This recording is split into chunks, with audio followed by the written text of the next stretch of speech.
Someone call for help because I've clearly gone insane. I sit here with an amazing collection of games. My backlog is embarrassingly huge.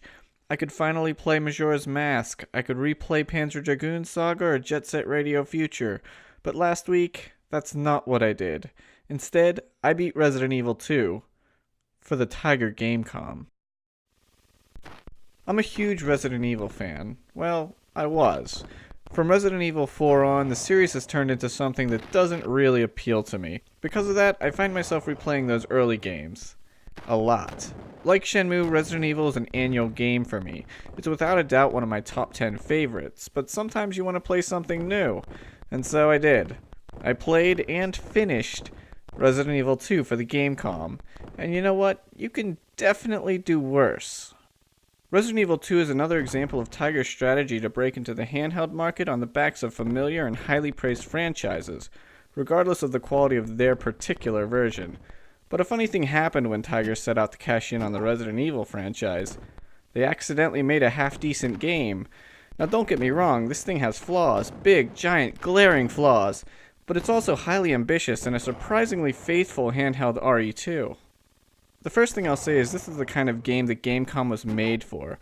The backgrounds are static, the action is deliberate, and most importantly, all of the sprites move very slowly. At no point during my few hours with this game did I lose track of my character or what he was doing. You notice I said he just then, right?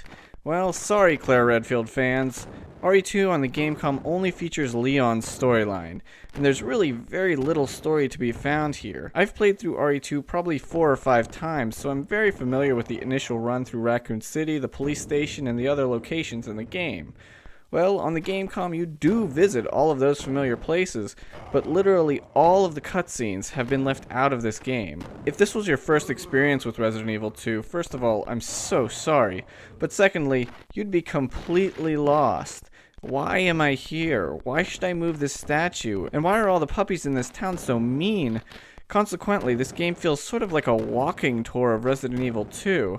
Oh yeah, I remember meeting Ada here. Oh yeah, this is where Annette Birkin went completely insane. For a Resident Evil fan, it's definitely a strange experience. It would have been so simple for the developer to put in a couple static images and text, but they didn't do that. So the scale of the game world is genuinely impressive, but the gameplay doesn't fare quite as well. By my count, this game features 4 standard enemies: zombies, lickers, dogs, and spiders. Then there are 3 boss fights, 2 separate encounters with William Birkin, and the giant alligator. Yes, the alligator fight made the cut, and it is hilarious. But everything that remains has been boiled down to its most basic parts. You can only face your character in 4 preset directions. You can't aim for headshots. The game provides an abundance of ammunition, presumably because they know how awkward it is to control. At a certain point, I started to expect corners to be cut, which resulted in me getting stuck until I checked a Let's Play for what to do next. So many of the game's puzzles were removed that I had no idea the game actually wanted me to use the lighter on the painting to receive the jewel. As it turns out, a few puzzles did make the transition to the Gamecom. It really demonstrates how low my expectations were for this game. I was surprised to find working versions of familiar puzzles. According to the in-game timer, I beat the game in just over 2 hours, but that figure doesn't include the full hour I lost when my save data became corrupt and I had to start all over. This is one of the few and perhaps only Gamecom games that actually allows saving progress. I cracked open the cartridge to see what kind of save method it uses, but there's nothing there. Much like the Sega CD and Sega Saturn, save data is apparently stored on the console itself, but unlike those consoles, the save data on the Gamecom is highly prone to corruption.